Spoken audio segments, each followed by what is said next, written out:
Throughout history, humans have created some truly horrifying devices designed to inflict the maximum amount of pain and suffering.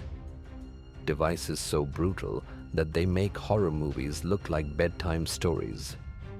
But these weren't just stories. They were real. And today, we're diving into the darkest depths of human cruelty as we uncover the worst torture machines from ancient times. Let's start with one of the most infamous devices of all time, the Iron Maiden. It might sound like the name of a heavy metal band, but trust me, there was nothing rock and roll about it. Imagine being locked inside a human-shaped coffin, covered in long, sharp spikes. The moment the doors shut, those spikes wouldn't kill instantly. Oh no, they would pierce the body in just the right places to ensure slow, agonizing pain. But here's the twist. Many historians believe the Iron Maiden might be more legend than reality.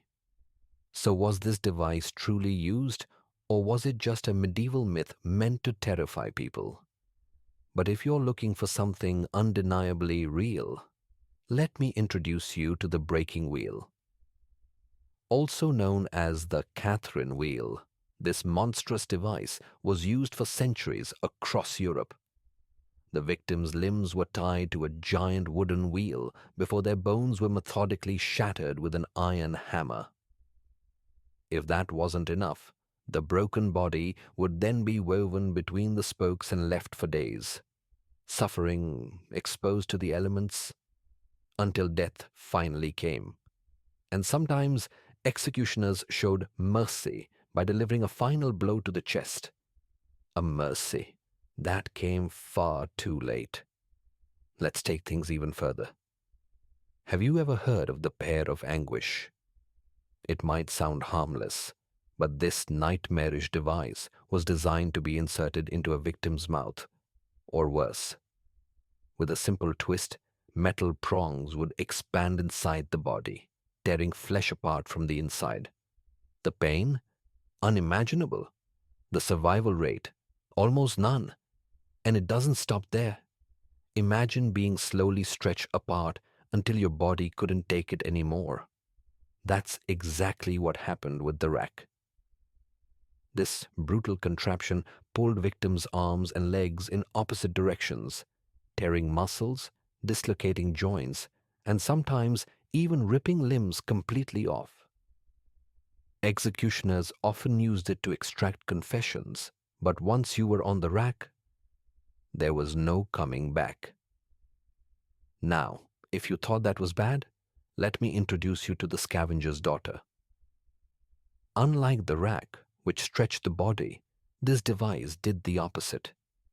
It crushed victims into a tiny, painful position, forcing them into an excruciating contortion until they passed out from pain or suffocated. And then there was the head crusher, a terrifying metal cap that was slowly tightened over the skull, crushing bones, bursting eyes, and reducing the head to nothing but pulp. If you were unfortunate enough to be subjected to this device, there was no chance of survival. Now, the pillory. Unlike some of the other devices, the pillory didn't kill, but it did humiliate and torture in a different way. Victims were locked into wooden boards by their head and hands and left exposed in public squares. They were often pelted with rotten food, beaten, or left for days in the scorching sun or freezing cold. And for those accused of more serious crimes, additional punishments like branding or mutilation were sometimes carried out while they were trapped in the pillory. And these are just the beginning. From the terrifying Spanish chair, where victims were strapped to a burning hot metal seat, to the saw torture, where executioners slowly cut people in half. History is filled with cruelty beyond comprehension. So, what do you think? Were these devices a product of pure evil or a twisted form of justice in brutal times? Let me know in the comments. And if you think this was dark, wait until you see the next video, where we reveal the most disturbing punishments in history. Don't forget to subscribe, and I'll see you in the next nightmare.